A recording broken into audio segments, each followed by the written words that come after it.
Lorsque nous discutons du pipe avec les commerciaux des startups, nous entendons souvent la même plainte.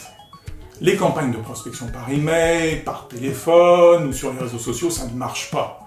Les résultats ne sont pas au rendez-vous. Et lorsqu'on creuse avec eux les raisons pour lesquelles ils sont déçus, nous découvrons invariablement que les conditions nécessaires au succès ne sont pas réunies. À savoir, il n'y a pas d'objectif clair, il n'y a pas de cible précise, il n'y a pas de proposition de valeur adaptée à la cible, c'est logique puisqu'il n'y a pas de cible, et il n'y a pas de cadrage des prestataires qui, en général, réalisent ce type de mission.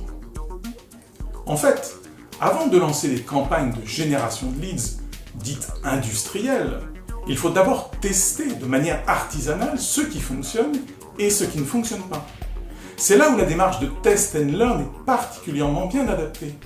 On tente quelque chose, on regarde les résultats et on corrige ou on passe à autre chose. Et on recommence jusqu'à ce que l'on trouve ce qui fonctionne de manière répétée. Une fois que la machine à générer des leads est en place, il ne faut pas s'arrêter là. Il faut aussi travailler sur le process de qualification des opportunités pour maximiser le taux de transformation.